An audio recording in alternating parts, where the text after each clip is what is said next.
June 4th, 1942, 0700 hours local time, latitude 30 degrees north, longitude 179 degrees west, the Central Pacific Ocean, 230 miles northwest of Midway Atoll. 25-year-old Marine Second Lieutenant James Sweat is not yet in this story. His moment comes later, over different water, on a different morning. But the logic of what happens to him, and to dozens of men like him, begins here, on this particular morning, with this particular aircraft, and with what it could and could not do when flown against the best carrier-based fighter Japan had ever put into the sky. The Grumman F4F Wildcat, stubby, heavy, underpowered by comparison, a barrel-chested mid-wing monoplane with a hand-cranked undercarriage that required the pilot to crank a small wheel 27 times by hand to raise the landing gear after takeoff. Its top speed was approximately 330 miles per hour at altitude. Its range was limited. Its rate of climb was modest. Its maneuverability in a turning fight against the Zero was almost irrelevant, because the Zero would win any turning fight. The Wildcat's designers at Grumman Aircraft Engineering Corporation in Bethpage, New York, had built it to be rugged. They had built it to be survivable. They had not built it to be elegant. Against the Mitsubishi A6M Zero, those choices mattered enormously. The Zero, designated by the Japanese Navy as the Type Zero Carrier Fighter, Model 21, weighed in combat configuration approximately 5,300 pounds fully loaded. The Wildcat weighed nearly 7,950 pounds. The Zero could climb to 20,000 feet in under 7 minutes. The Wildcat took closer to 12. The Zero could out-turn, out-climb, and out-accelerate the Wildcat at almost every altitude and airspeed. It had a combat range of nearly 1,930 miles with drop tanks, more than twice the Wildcat's effective combat radius without them. Its twin 20mm cannons and two 7.7mm machine guns were a formidable armament package. What the Zero did not have, what its designers at Mitsubishi had deliberately sacrificed, was armor. There was no self-sealing fuel tank lining. There was no pilot armor plate behind the seat. The Zero had been designed to be so light, so maneuverable, so fast that it would never need to absorb punishment. The assumption embedded in its design was that no enemy aircraft would ever get into a position to fire on it. In 1940, over China, that assumption had been entirely correct. In 1942, over the Pacific, American pilots were beginning to learn how to make it wrong.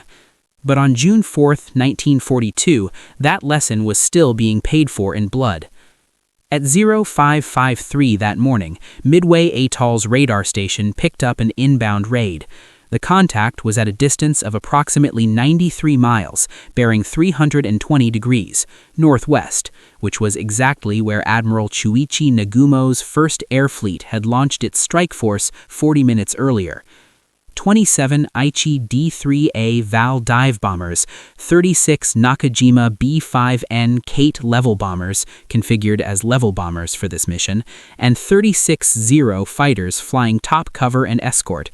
108 aircraft in total, aimed at the two small islands, Sand Island and Eastern Island, that together constituted Midway Atoll and its critical airfields.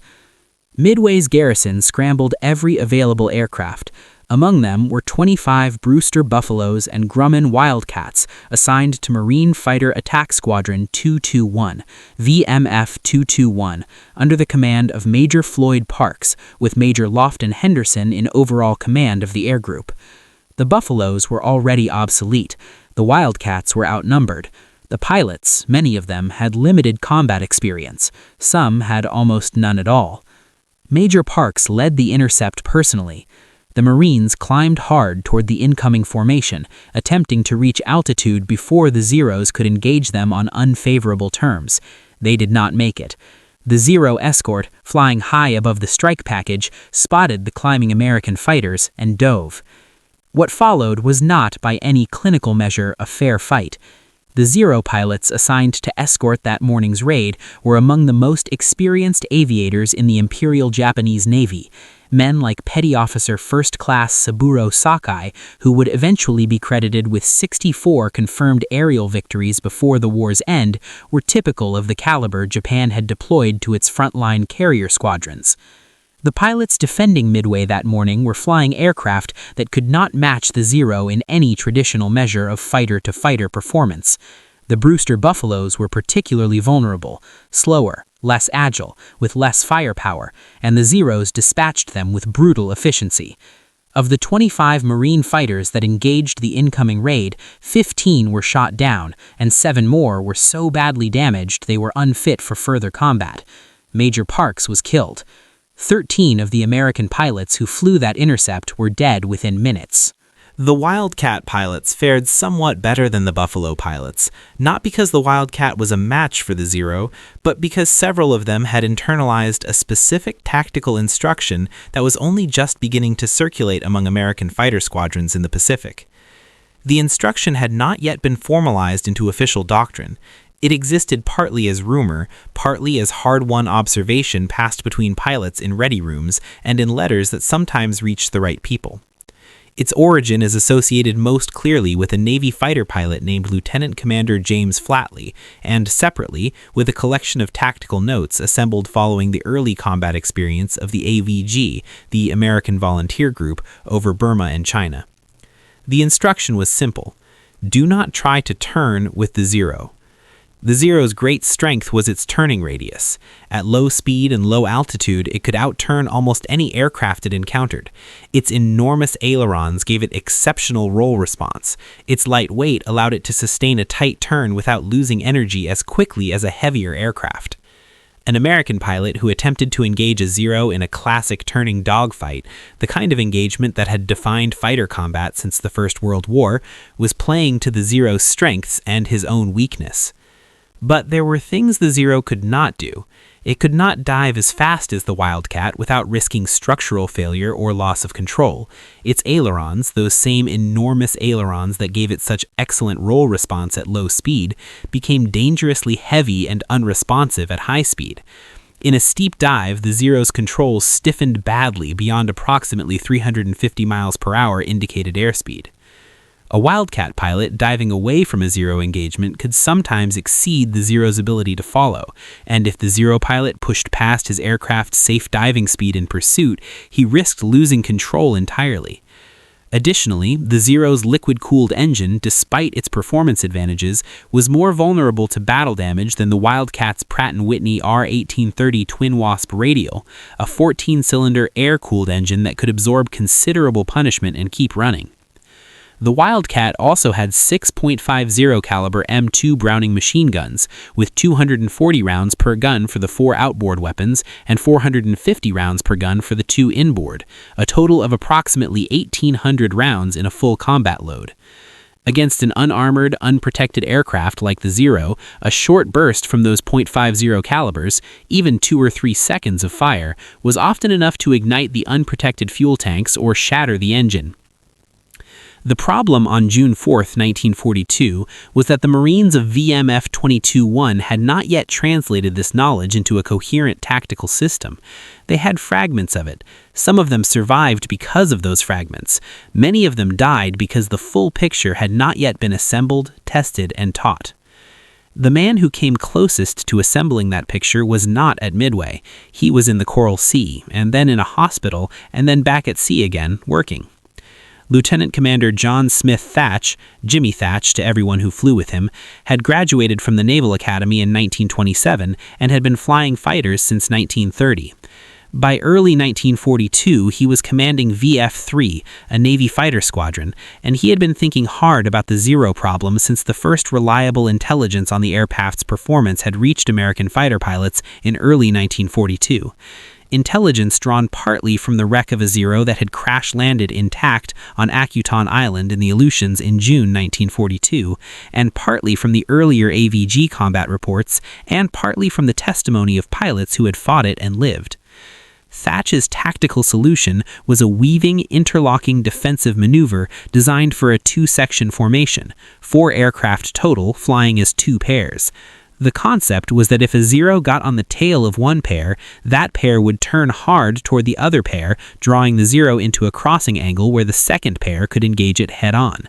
The maneuver required discipline and trust between pilots. It required each pilot to suppress the instinct to break away from his section leader and fight individually. It required, in essence, a complete reimagining of fighter combat as a collective rather than individual act. Thach called it the beam defense maneuver. History would eventually call it the Thach Weave. He first used it in combat on June 4, 1942, the same morning that VMF 221 was being cut apart over Midway. Thach was leading VF-3's 6 Wildcats flying escort for the Devastator torpedo bombers of VT-3 in the attack on Nagumo's carriers. The torpedo attack itself was a catastrophe. The slow, low-flying Devastators were massacred by Zero cap and anti-aircraft fire, with only a handful surviving. But in the air above that slaughter, something different happened. 3 Zeros attacked Thach's 6 Wildcats. Outnumbered and at a disadvantage in raw performance, Thach executed his new maneuver with the pilot he had trained. The Zeros, which had never encountered this kind of disciplined crossing defense, found themselves repeatedly unable to press a clean attack on any single Wildcat without exposing themselves to fire from another. Thach's section shot down 3 Zeros in the engagement. His own aircraft took hits. He later described looking back through his canopy and counting the Zeros behind him, forcing himself to maintain the weave rather than break into a solo defensive turn. He landed back aboard Yorktown, which itself would be sunk 2 days later by a Japanese submarine, and wrote up his observations immediately. What Thach had done on June 4, 1942, was prove a principle. It would take months for that principle to be fully distributed, taught, and adopted across the Pacific, but from that morning forward, the Zero's dominance had a measurable ceiling. The F4F Wildcat, properly flown in disciplined section tactics, was not the helpless victim the early losses had suggested.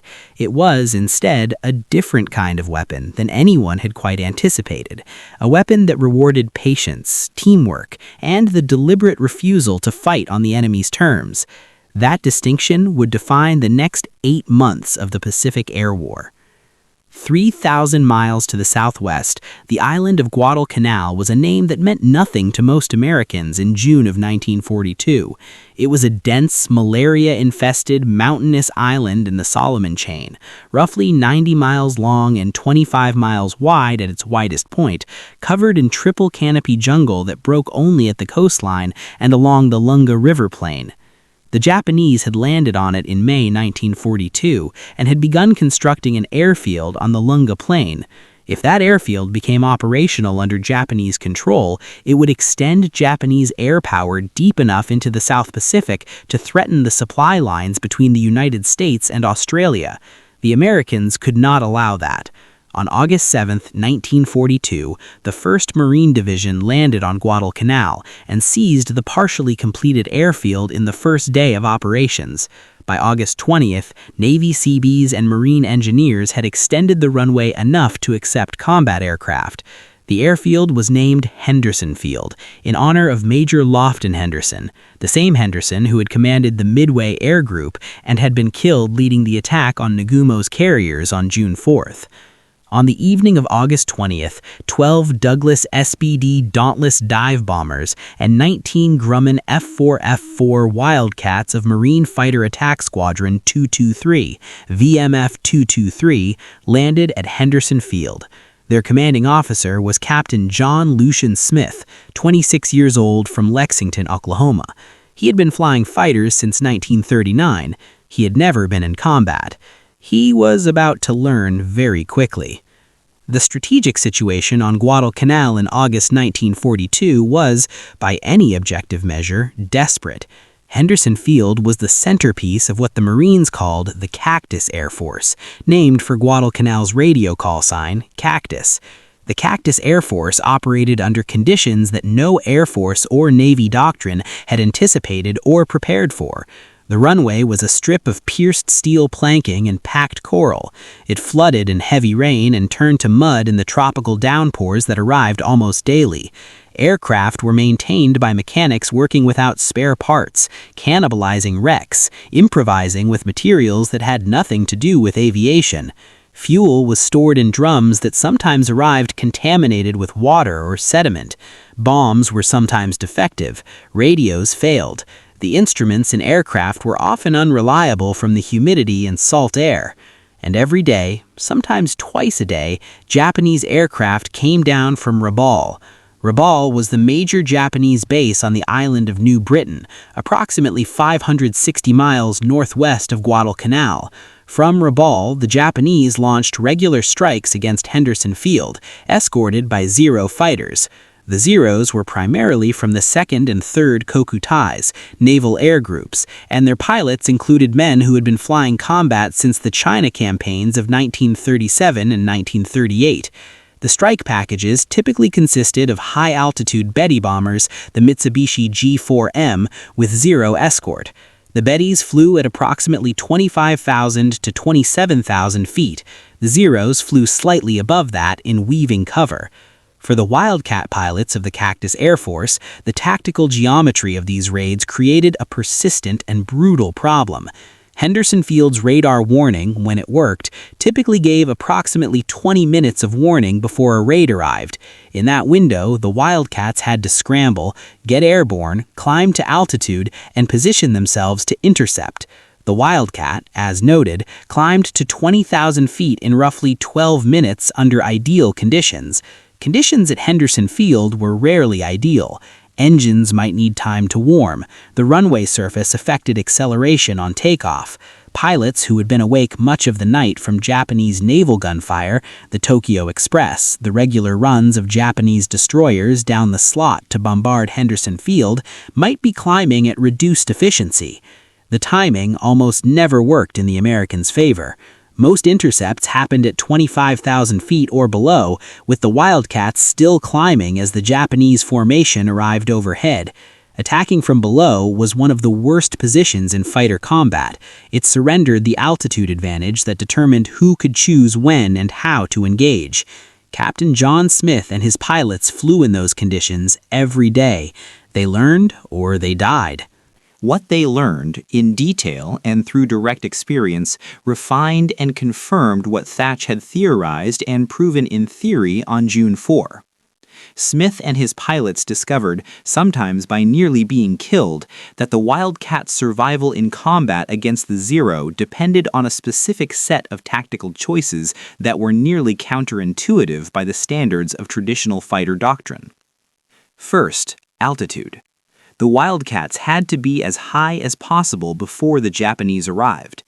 Every foot of altitude was energy that could be converted into speed in a diving attack. If the Wildcats were caught below the formation they were intercepting, the tactical situation became almost impossible to manage. Second, the diving attack. The approach to a Zero, if possible, had to begin from above and behind, a high side or overhead gunnery pass at high speed, firing briefly and then continuing the dive below and away before the Zero could reverse and pursue. The Wildcat's structural strength gave it an advantage in high-speed dives that the Zero could not match. A hit on the Zero in this kind of pass, even a glancing hit on the unprotected fuel tanks, could be fatal to the Japanese aircraft. Third, never, under any circumstances, reduce speed to below 200 miles per hour indicated airspeed in the presence of a Zero. At low speed, the Zero's maneuverability advantage became overwhelming. At high speed, the Wildcat was survivable. It could not be said to be equal to the Zero at high speed. It could not, but it could survive, and surviving was the first requirement of inflicting attrition.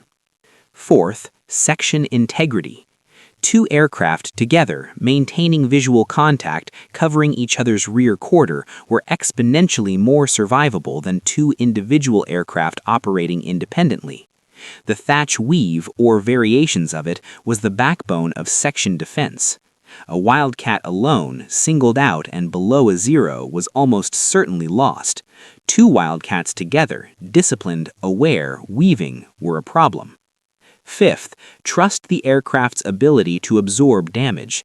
The Wildcat's Pratt & Whitney R1830 was legendarily durable. Its self-sealing fuel tanks, a feature that added weight but saved lives, meant that hits that would have ignited a Zero could sometimes be absorbed and survived. The armor plate behind the pilot's seat, which the Zero lacked entirely, had saved more than one Wildcat pilot's life when a Zero's 20mm cannon shell detonated close behind his head. These 5 principles, derived from hard combat experience over the jungles and sea approaches of Guadalcanal between August and November of 1942, constituted the tactical foundation on which the Wildcat fought the Zero to a strategic standstill. The attrition math was brutal, and it ran in unexpected directions. By September 1942, VMF 223 had been in continuous combat for approximately 3 weeks. Captain John Smith had become, by the standard of that moment, a combat veteran. He had also, by any measure, become something more specific than that. On September 15, 1942, his confirmed aerial victory total reached 19. He would eventually receive the Medal of Honor with a citation that described his leadership of VMF 223 through the first month of the Guadalcanal Air Campaign. But what the citation did not, and perhaps could not, fully express was what 19 victories and the months that produced them had actually looked like from inside the cockpit of an F4F Wildcat. On a typical morning interception over Henderson Field, the sequence proceeded as follows. Radar warning, klaxon, pilots running across the coral apron to their aircraft, some of them still in shorts and t-shirts, pulling on May Wests and parachute harnesses while running. Mechanics standing on wings, pulling chocks, turning over engines. The R-1830s coughed and caught and settled into their rough idle, while pilots went through abbreviated checklists. Not the full pre-flight, there was no time for the full pre-flight. Throttle forward. Rolling on the pierced steel planking, vibrating badly, picking up speed, easing back on the stick, climbing. Climbing hard, always climbing, watching the altimeter, watching the sky above, which was enormous and empty and offered no reliable information about what was coming until the Japanese formation was visible, which was usually not soon enough. At 20,000 feet, the air temperature was approximately -15 degrees Celsius. The Wildcat's cockpit was unheated. Pilots wore what they had, flight suits, sometimes leather jackets, sometimes nothing more than what they had been wearing when the alert sounded. Frost sometimes formed on the inside of the canopy. Oxygen masks were necessary above 15,000 feet. The cockpit was small, and the visibility rearward was limited by the heavy fuselage structure, a persistent problem that meant a pilot could not always see what was behind him, which was the most dangerous thing he needed to see. The Japanese formation would appear first as a distant glitter of reflected sunlight, dozens of aircraft in tight formation, the Bettys flying in their characteristic V of Vs, the Zeros weaving above and around them. The geometry of the approach determined everything. If the Wildcats had altitude, if they were above the formation, the tactical situation was manageable. If they were below it, still climbing when the Japanese arrived, they were already in difficulty. Smith and his pilots, through 3 weeks of this, had developed patterns and instincts. They knew which radio calls to listen for and which to disregard. They knew how to read the contrails of the incoming formation and estimate altitude and course. They knew that the Zeros would come down for them as soon as they were spotted, and they knew which direction to avoid turning in the first few seconds of the engagement and which to press. They knew the sound of a Zero's engine, a specific note different from the Wildcats that meant the geometry had changed and something was behind them. What they could not control was time. There was never enough time. There were never enough aircraft. There were never enough pilots. By October 1942, the Cactus Air Force was operating at the edge of collapse. Japanese naval gunfire had cratered Henderson Field repeatedly. Fuel supplies had been disrupted by the sinking of supply ships. The Marines on the ground were fighting off infantry assaults that came at night from the jungle, and the noise of that fighting deprived the pilots of sleep that they desperately needed. Aircraft were being lost faster than they could be replaced. Pilots were being killed and wounded and evacuated for malaria at a rate that reduced VMF 223 and its sister squadron, VMF 224, to skeleton strength. On October 13, 1942, a particularly severe Japanese bombardment, conducted by the battleships Kongo and Haruna, firing 14-inch shells, destroyed or damaged nearly all of the Cactus Air Force's aircraft and left Henderson Field temporarily non-operational. The aviators who had aircraft that still flew relocated temporarily to a secondary strip called Fighter 1. The pilots who had no aircraft sat in their foxholes and waited. Among the aircraft that survived that bombardment, a handful of Wildcats were made flyable by mechanics working through the night. They were fueled with aviation gasoline drained from damaged aircraft that could not fly. In the morning, they flew. It was during this period, October 1942, at the lowest material point of the Guadalcanal Campaign, that the real measure of what the Wildcat had accomplished began to become visible, not in the aircraft itself, but in what was happening to the people flying against it. The Japanese Naval Air Force's elite pilot cadre was being eroded, not quickly, not dramatically in any single engagement, but steadily, month by month, raid by raid, in the accumulated attrition of a campaign that had lasted far longer than Japanese planners had anticipated. When Japan sent its carrier air groups south to support the Guadalcanal operation, it was committing the men and machines that had struck Pearl Harbor, had sunk HMS Prince of Wales and Repulse, had swept across the Dutch East Indies and the Philippines. These were not replaceable crews in the sense that American crews were replaceable. Japan's system for training naval aviators was long, demanding, and slow. A fighter pilot trained to the standard of the Pearl Harbor strike groups required 2 to 4 years of preparation. There was no shortcut. The Wildcats could not always stop the raids, they could not always protect Henderson Field, but they were extracting a consistent toll, a 0 here, 2 zeros there, 4 zeros in a single good day's fighting, and the men inside those zeros were not coming back. The aircraft could be built again, the pilots could not be replaced on any reasonable timeline.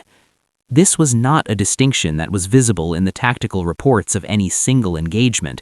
It became visible only in the aggregate over months, when the Imperial Japanese Navy began to notice that the pilots it was sending to Guadalcanal were not the pilots it had sent 6 months before. They were younger, they had fewer hours, they made mistakes that the Pearl Harbor veterans had not made.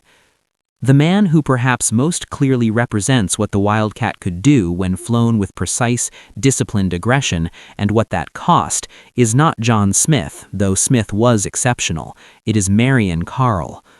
Captain Marion Eugene Carl, born September 1, 1915 in Hubbard, Oregon. A farm boy who had learned to fly at the University of Oregon and entered the Naval Aviation Cadet Program in 1938. By August 1942, he was a first lieutenant and one of the original pilots of VMF 223 when it landed at Henderson Field.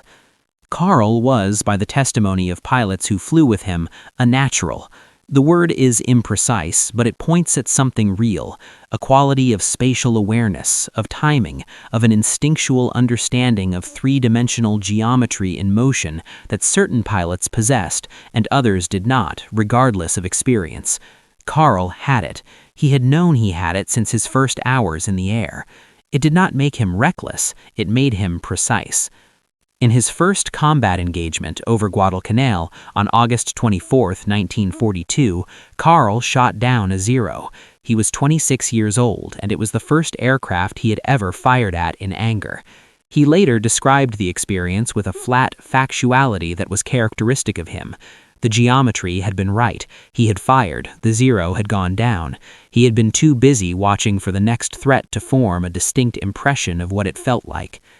Over the following weeks, Carl's victory total climbed. He was not the highest-scoring pilot of VMF 223 by the end of the campaign. That was John Smith with 19. Carl was credited with 16.5 confirmed aerial victories during his time at Guadalcanal, flying the F4F Wildcat before he was evacuated with malaria in late September. He returned in October and continued flying. What made Carl distinctive was not just the number of his victories, but the consistency of his method. He did not take risks that were unnecessary. He did not allow himself to be drawn into low-altitude turning fights with Zeros out of aggression or frustration or the desire for a kill that was visually satisfying. He flew the Wildcat for what it was, a heavy, rugged, high-speed diving fighter, and he flew it with a patience that was almost cold in its discipline. He described his approach in post-war interviews and writings with a simplicity that is instructive. You got above them if you could. You picked one aircraft. You dove on it. You fired when the geometry was right, when the reticle was on target, and the closing rate was manageable, and you had enough angle to get in a full burst before you had to break away. You broke away at high speed, downward, and you did not look back at what you had hit until you were certain you were clear of his wingman. Then you climbed again. You looked for another opportunity. It sounds straightforward. It was not. It required enormous self-control in conditions of extreme physical stress, high altitude, cold, fear, the physical sensation of being shot at, the noise, the disorientation of a hard maneuvering turn. It required trusting the aircraft to do what it had been built to do, which meant trusting it to absorb hits and keep flying, to dive fast enough to escape a pursuing Zero, to stay in the air long enough to get home on a fuel load that was never generous. Carl trusted the Wildcat. That trust was not sentimental. He knew its limitations as well as anyone who flew it. But he had calibrated his tactics to those limitations so precisely that the aircraft's weaknesses rarely became his vulnerabilities. He survived Guadalcanal. He flew throughout the war.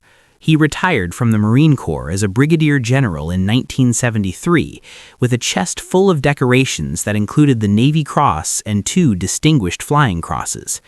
He is not the most famous name from the Guadalcanal Air Campaign. He is, perhaps, the most instructive.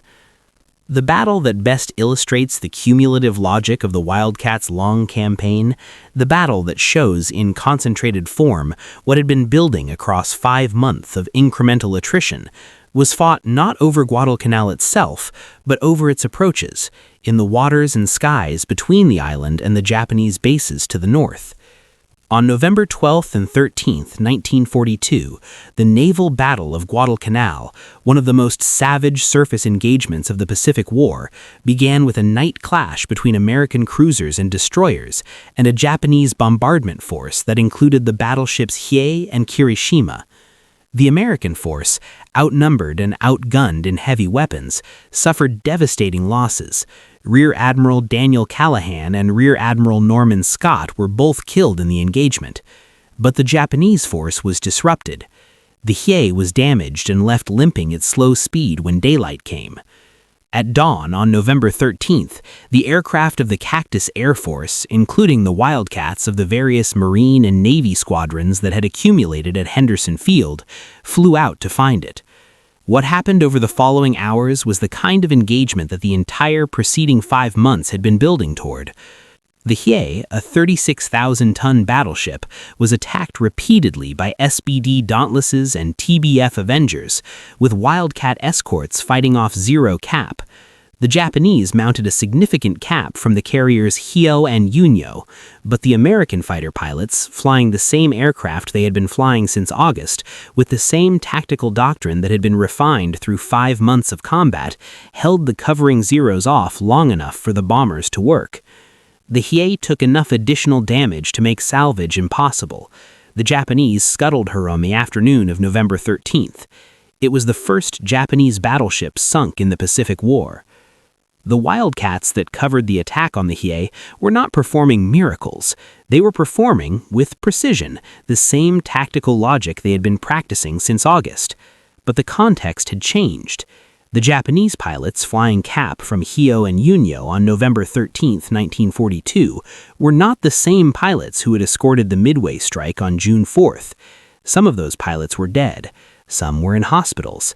Some had been rotated back to Japan because they were exhausted. Their replacements were younger, less experienced, and flying against American pilots who had now been doing this for months. The gap had not closed. It had widened, but in the wrong direction from what Japan had anticipated. Japan had assumed that time would erode American capability as losses mounted and pilots were killed. Instead, American pilots who survived were improving. Japanese pilots who survived were becoming fewer and fewer, and those who replaced them had less and less to build on.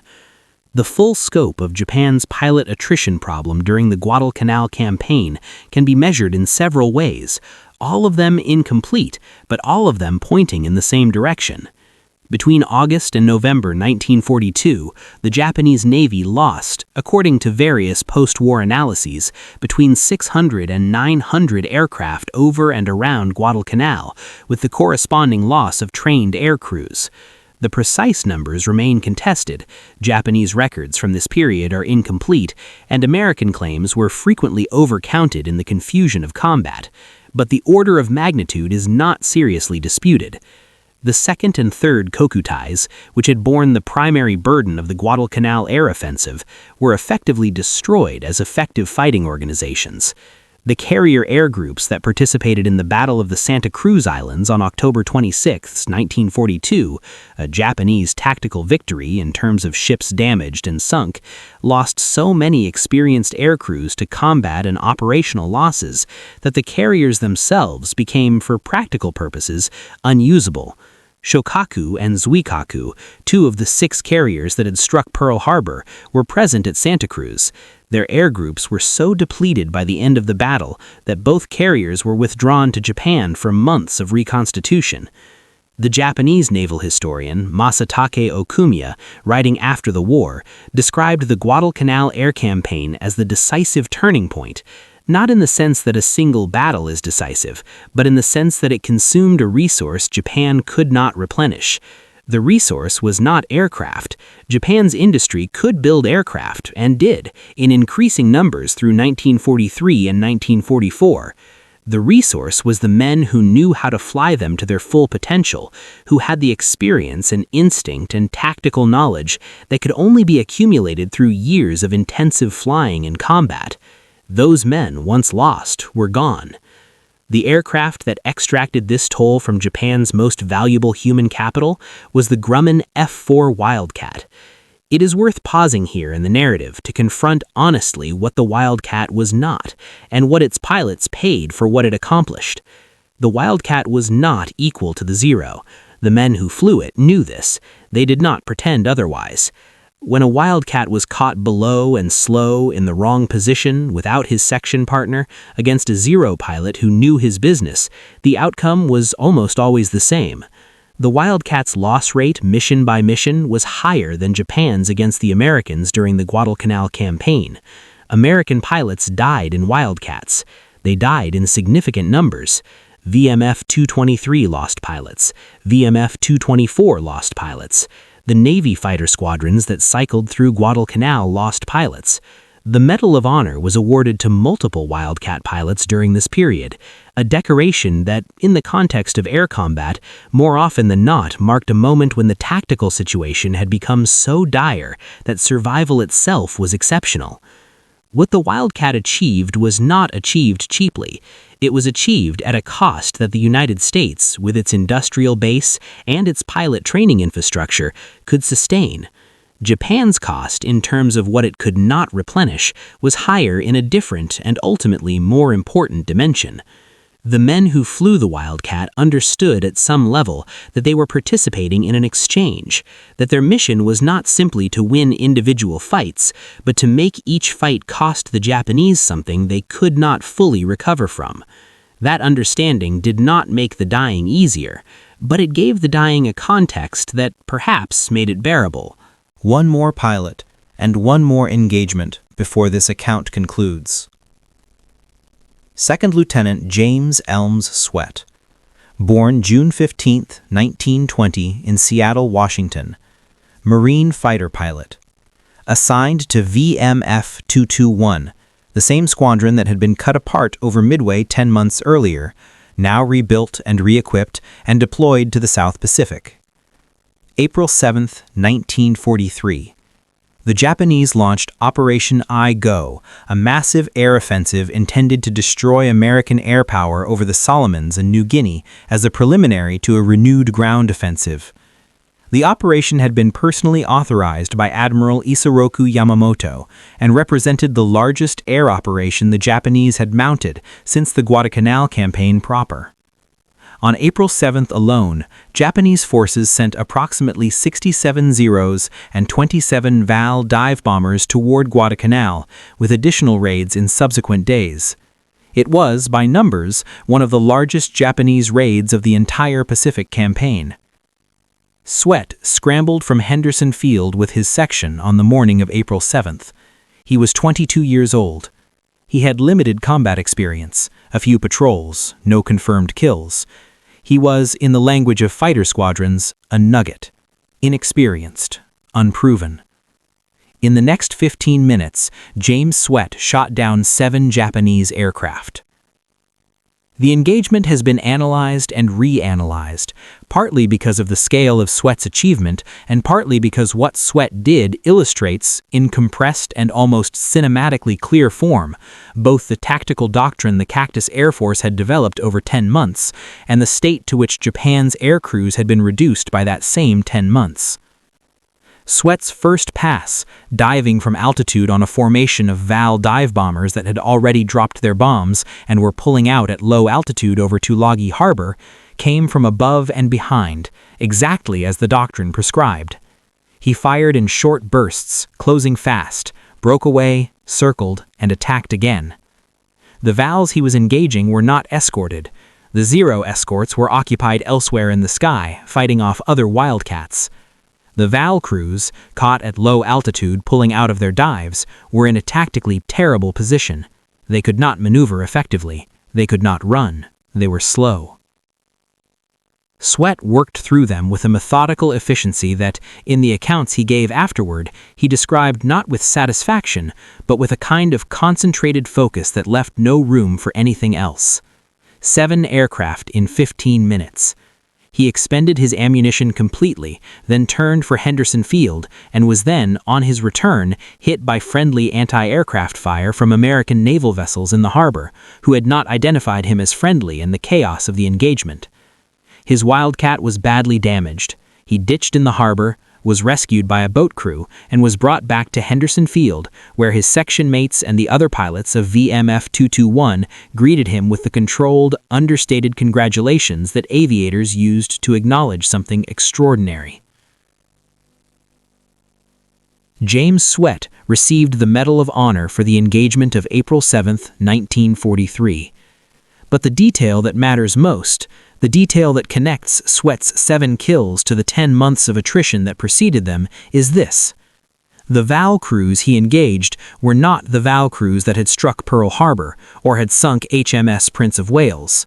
Those men were largely dead, or grounded, or in Japan retraining what remained of their experience into the next generation of Japanese naval aviators. The men in the VALs over Tulagi Harbor on April 7, 1943, were the inheritors of a degraded system, less experienced, less trained, caught at low altitude without escort, in the culminating phase of an operation that had not accounted for what 10 months of Wildcat attrition had done to Japan's ability to protect its strike aircraft. Sweat was a young man with limited experience, flying an aircraft the manuals described as inferior to the Zero, who shot down 7 aircraft in 15 minutes, not because he was superhuman, but because the tactical and strategic context in which he fought had been shaped by 10 months of grinding, expensive, careful work by the men who had come before him. Operation I-Go, despite its scale, failed. The 96 Japanese aircraft launched on April 7th inflicted relatively modest material damage on American forces at Guadalcanal. An oiler, a destroyer, and a cargo ship were sunk. In exchange, Japan lost approximately 21 aircraft to American fighters and anti-aircraft fire, with additional losses to operational causes. The subsequent raids on April 11th, 12th, and 14th were similarly disproportionate in their costs relative to their accomplishments. More significantly, following Aichi-go, Admiral Yamamoto visited Rabaul personally on April 18, 1943, to conduct an inspection tour and deliver a final message of encouragement to the aviators who had participated in the operation. American codebreakers had intercepted and decrypted Yamamoto's itinerary, a consequence of the same intelligence infrastructure that had helped unmask the Midway operation the year before. 18 P-38 Lightnings of the 339th Fighter Squadron were dispatched to intercept his transport aircraft. They found it, precisely on schedule, over the jungle of Bougainville. Yamamoto's Mitsubishi G4M was shot down. The architect of the Pearl Harbor attack was dead.